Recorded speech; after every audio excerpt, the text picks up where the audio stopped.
Tonight's DJNTV show is sponsored in part by Electro Voice,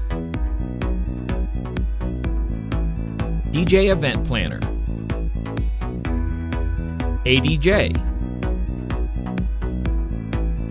NLFX Professional, Promo Only, and DJNTV Insiders.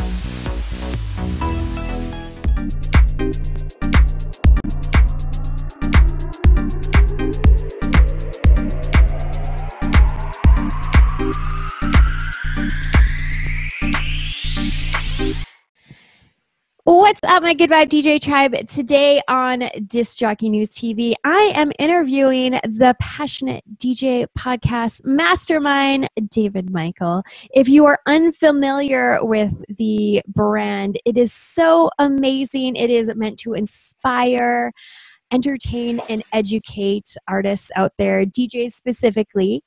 If you are a bedroom DJ or a wedding DJ or, an electronic music producer, I feel that the podcast and website would be amazing for you. I first heard about the Passionate DJ many years ago when one of their articles went viral. I believe it was called The 10 Reasons You Should Still Know How to Beat Match.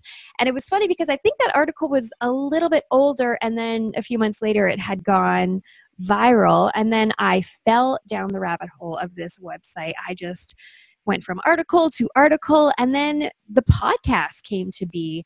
And I actually want to ask you, David, a bit about how the early beginnings of the Passionate DJ came to be and where you are today. By the way, thank you for joining us today to talk on Disc Jockey News TV.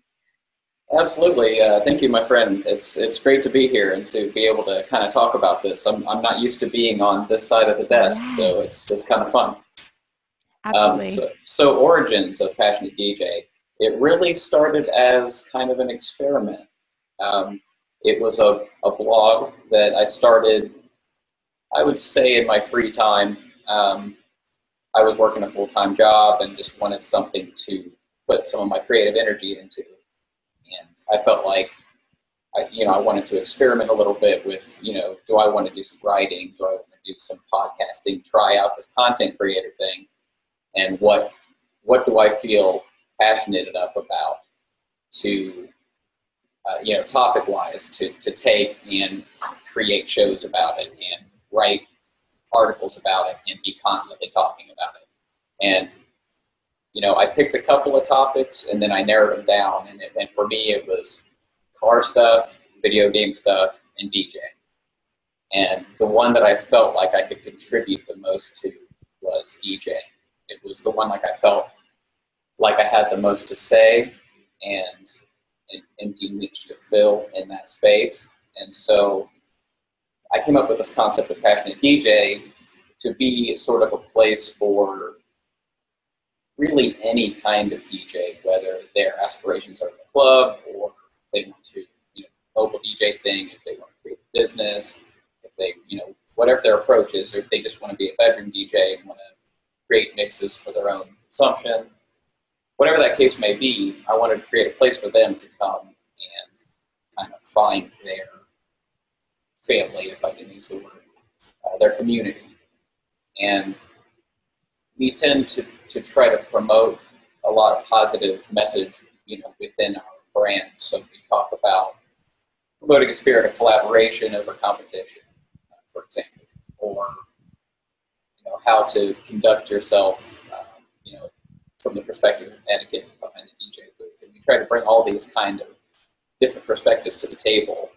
And so anyhow, getting back to more of the origins, it started as a blog, like I said. About 6 months in, I started the podcast because I wanted to put a little bit more of my voice into what was being said. And so I started experimenting with that, just kind of releasing them randomly whenever I kind of had time. And it turned out I really liked doing it. And had 10 or 20 people that took notice of the show, and that was all it took for me to say, people care about what I have to say, maybe I should see where this can go. And so that's the very simple version of the origin story. Right on. And I feel like with the Passionate DJ brand, you've built such a strong, like you said, positive community. I really like that from the podcast and website. Now you've got the actual Facebook community, and you really get those good vibes in there. I wanted to talk about your team for the podcast. Can you tell me who's on the team, what roles they currently play, and why you felt they were the perfect fit? Let me just say, I have the dopest, am I allowed to cuss? I have the dopest team that you could possibly wish for. Tony, Trip, and Mo are just an amazing group of dudes, and we're all local to each other, so we have this kind of shared local interest in our scene here, and we started kind of getting together, focusing that energy into a more big picture scale thing, and trying to talk to more of our global audience, because Passionate DJ has listeners all over the world. And so, starting from the origin story we just went through with Passionate DJ, fast forward a year or two, I discovered that what I really needed to do if I wanted a podcast to flourish was I needed to decide on a steady release rate of episodes, and I needed to figure out how to make that happen. And what people don't realize about podcasting is, especially, I should specify that the Passionate DJ podcast is like a talk show format. So I always like to clarify, because when people think of a DJ podcast, they usually think of music. This is a talk show where we talk about DJs and DJ stuff. So I got to this point where I was like, I'm going to need some help with this if I want to do justice to my audience. They were starting to take notice, and I listen to podcasts. I'm a big consumer of podcasts. And so I know that when I expect a certain pace and that pace is missed, I notice, because it's part of my routine now. I listen to podcasts when I'm driving, I'm brushing my teeth, I'm doing the dishes, whatever, making breakfast for my stepdaughter, whatever it is. I've always got something going. And so I noticed when it's not there, and I knew that my audience would too. And so I wanted to get some help, but not just any help. Part of the problem was getting the editing done on time and the publishing and all that kind of stuff. People don't realize it's easy. It's pretty easy to start a podcast, but it's really tough to maintain one and keep on going. And so I needed people that not only were reliable in that sense, but kind of shared the same, or at least a similar vision and message that I wanted to share through Passionate. I have some moral stances that I take with my brand that I want to make sure that are shared by anybody else that I'm working with. Very basic things like equality and stuff like that, but inclusion, as far as we don't like messages of like people who say who can and who can't be a DJ, or what a real DJ is and isn't. And, we like to, hey, this is for anybody who wants to do it on whatever level. So I had to find people that match that same kind of mindset. I wanted it to become conversational, so that I could have it would be just like you and I sitting here talking back and forth, rather than me just spouting off into the microphone by myself all the time. And it needed to be, I wanted it to be people that had perspective to share that I couldn't. And so what I've done is surrounded myself with a couple of guys who are a little bit older than me, and in certain areas more experienced than I am, so that we all have something unique to bring to the table. And so now that there's four of us working on this all the time, we get a little bit of the mobile DJ perspective from co-host Mo Bingo. Tony, who's on the show, Tony DeCero, he travels all over the country and sometimes beyond, either playing support roles for headlining DJs or doing stage management and that kind of stuff. Really involved in the industry, has a lot of connections, so he brings that to the table. Trip, my other co-host, he brings all his audio editing knowledge to the table. He's the one that actually publishes the podcast, and he brings all these years of experience. He's been like a zillion types of different DJs and played a bunch of different styles, reinvented himself a few times, as I believe that you have as well, brand-wise. Yeah. And so, you know, they all have something to bring to it. And they're all really dedicated, and they get on me when I need it. I'm pretty motivated to work all the time, but there are things that slip through the cracks. There are things that I miss. There are things I forget to communicate all the time. And I'm trying to be a better communicator with my team, and they're very patient with me on that. And I couldn't ask for a better group of guys. They're awesome. Yeah, they are so fantastic, and you guys make such a great team. I love that you are, you know, creating your Good Vibe DJ tribe. You're finding people that have strengths that you can pull from, that you can learn from, and I'm sure you give lots back to them in that sense as well. I also like that you mentioned before about consistency, about the podcast, and you know how important that is, because you, as somebody that listens to a lot of podcasts, know that consistency is important, because there are viewers or listeners that are constantly waiting for that next podcast, that next feel the loss when it's not there. Exactly. And I talk about branding and marketing a lot, and consistency on social media platforms, that's going to boost you up in their relevance. So that's something we probably don't think about, but that's also important. You mentioned, you know, your faults. You mentioned like,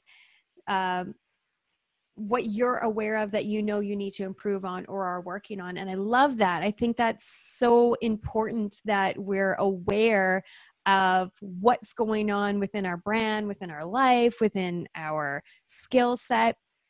Is there anything that really stands out to you, maybe something really surprising for you that you've learned through the Passionate DJ brand?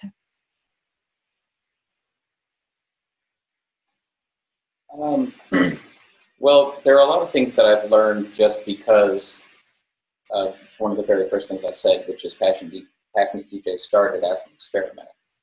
And so the whole point was to learn a few things. I've learned how many people can gain value from what I have to say, which is validating and humbling at the same time. It makes me want to keep doing it.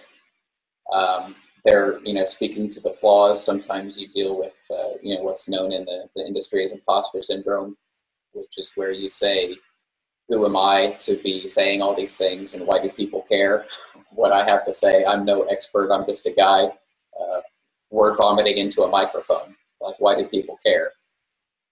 So you have to deal with those. Yeah, you have to deal with those feelings a little bit. I think a lot of other content creators, no matter what space they're in, they probably understand that. In creative types in general, I'm sure a lot of DJs and producers feel that same way about their work. But I learn stuff all the time about the industry, about the types of people that are interested in DJing and why, and that there's an underrepresented segment of people out there who feel like we do about DJing, that it's basically for anyone and you can kind of do it however you want, and damn all the rules. There's a lot of those people out there that they're not squeaky wheels, so they don't really have anywhere to go. They can go to your other blogs and things in the space, but there really wasn't a show that was talking about this stuff. As far as, some of our content is how-to, some of it, sometimes we interview, famous DJs, sometimes we do just for fun stuff. We have a recurring series called Pick 3, where each of us bring in 3 different tracks under some theme, and we talk over them and say why they're important to us or why we picked them. So we exist to inspire them or educate them or entertain them or help them learn something. You know, we're not professors of DJing, but we learn a lot going along the way by talking to our audience and figuring out what their struggles are. I know that's kind of an umbrella answer, but I hope that gives you an idea. No, I like that. It's a complicated one to answer because I mean there's so much going on within your brand, and I feel like it's that rabbit hole of information. It starts with one thing and then it just keeps trickling down to something else. So I wanted to talk a little bit about that viral post about how it's important to know how to beat match. And what did you learn from having one of your articles go viral like that? It's funny. That article was it's probably about 4 years old now. And it hasn't changed much. I'm the kind of blogger that I go back and update old content all the time, so most of my articles are kind of evolving. That one I haven't changed too much. I think I added some stuff to the end. It's interesting. What it taught me was that people really don't read. And I hope that doesn't sound too negative. The whole so it's called 10 Reasons Why You Should Know How to Beat Match by Ear. Is that slightly clickbaity? I don't know. I thought it was a pretty mild title. And what you will find inside, and you'll see it listed under subheadings and everything, is like, here's 5 suggestions. Here's 5 practical reasons why it's a good idea to know how to beat match. And here's 5 like more subjective reasons. You know, like it's cool and it's sexy as opposed to it allows you to play on anything you want. Right? So that's kind of the difference. And you know, the whole point of the article was not to say what so many DJs say, which is, if you don't beat match, you're not a real DJ, or if you play on controller, or if you use the sync button, or if you use Tractor instead of Serato, or blah, blah, blah, whatever your particular set of criteria is that makes somebody a real DJ. It's just my personal hobby horse, if you can't tell. Yeah, it just gets frustrating. So it just kind of blew up into this explosion of comments of people just screaming at me from both sides of the aisle, like, you're an idiot if you think that using the sync button makes you a real DJ.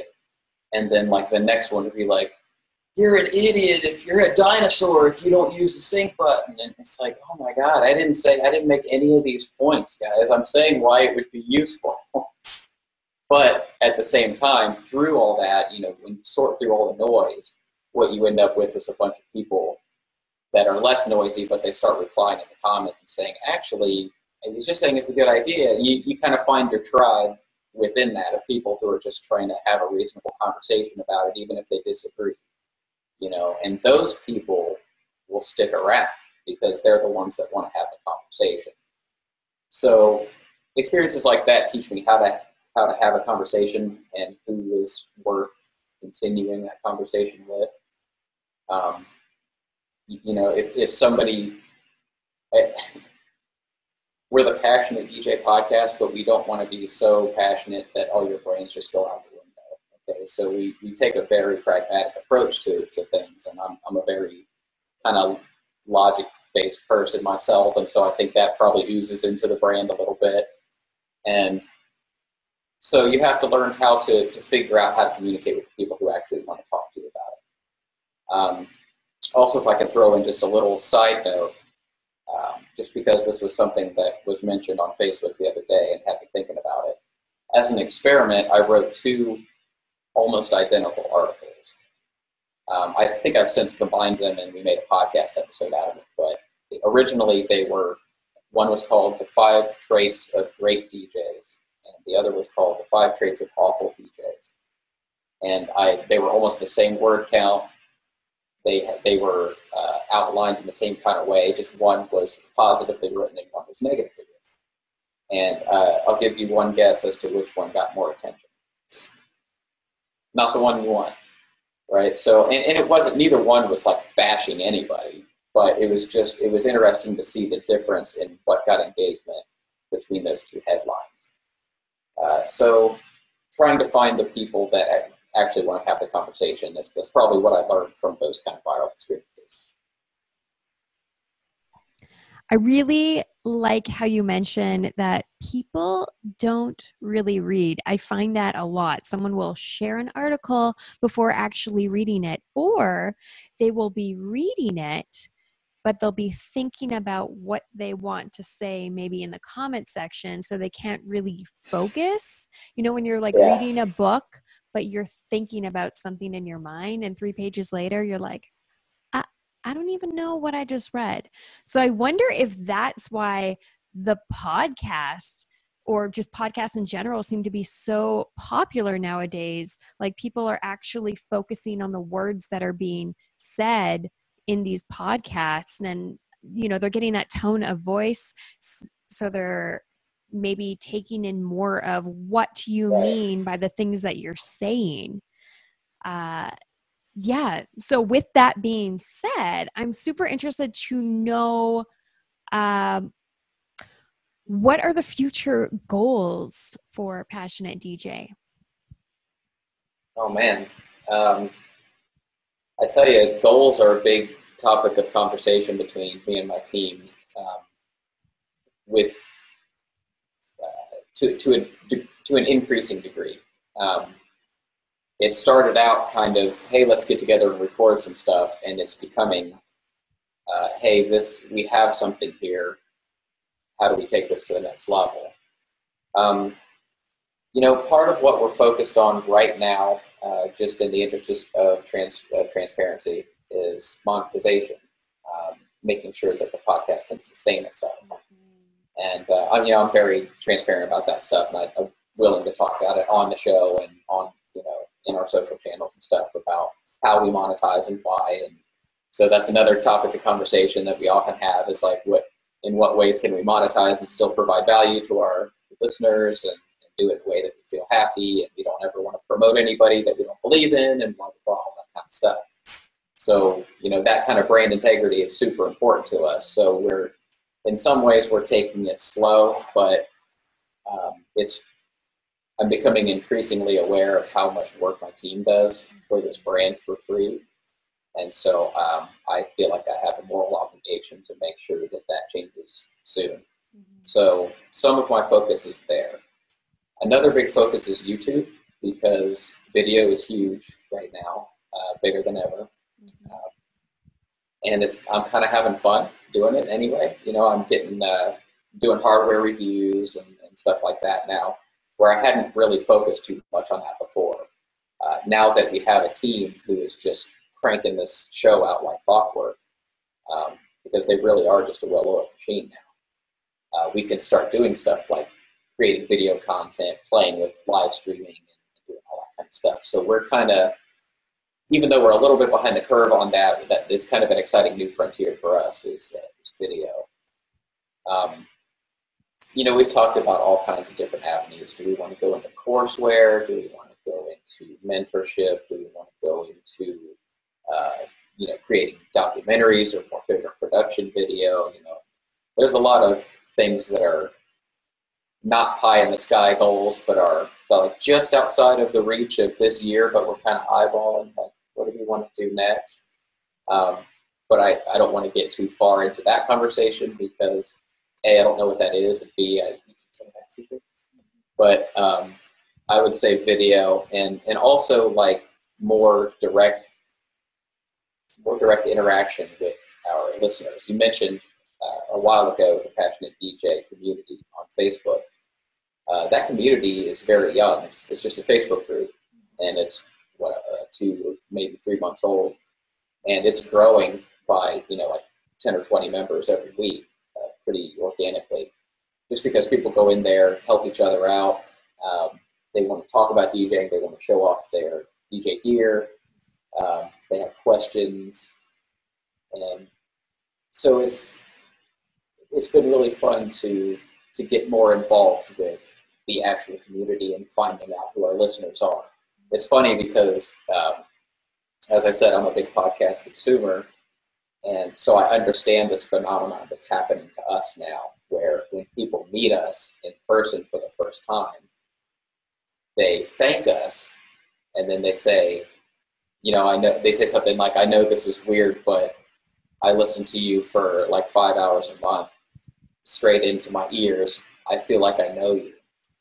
You know what I mean? And I'm like, that's not, I think they're afraid that that's going to be weird, but it's kind of not weird to me because I get it, because that's how I am with people that I follow. You know what I mean? So it's, like I said, it's humbling, but it's like, oh, these people look up to me. Now I have this obligation to make sure that they're happy with what comes out content-wise. And so there's it motivates you. So it's like you have to balance that anxiety with the motivation, if that makes sense. Yeah, let the dream be bigger than the fear itself. Absolutely. You mentioned a lot of really great things that I hope our listeners are paying attention to.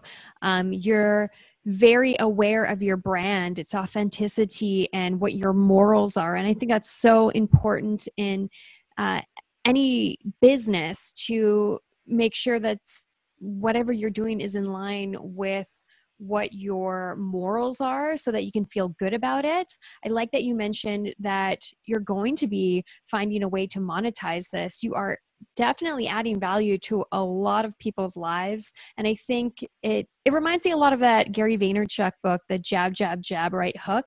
It's all about giving, and then asking for a little. And I think that your viewers will totally appreciate that, considering all the amazing content you've already brought them, and or like sponsors that, again, you believe in, that can totally get behind what your brand is doing. I also am so excited for you to be doing the video soon, because video is huge. And you guys, you did that live feed video for the Passionate DJ, and it was phenomenal. And it was great to have all, different people on your panel to chat about what's going on in the industry and personal experiences and tips and tricks.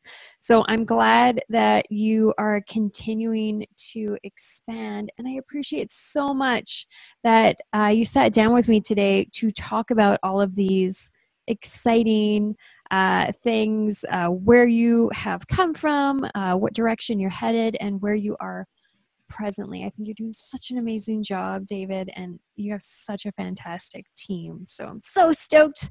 Thank you. You're welcome. Is there any last minute things that you'd like to add where they can find Passionate DJ content? Yeah, sure. So like I said, primarily our content, our main focus is the podcast. It's the Passionate DJ podcast. If you go to passionatedj.com, you land right on the feed of the podcast. Whatever the latest episode is will be right at the top. You can also, the best thing you can do is follow us on Apple Podcasts or Google Play, or wherever you like to consume podcasts already, if you're already a podcast listener like me. You can follow us on Facebook. Best thing to do, once again, we have a fan page, but we really like getting you in that Passionate DJ community. We pretty much accept anybody who wants to contribute there.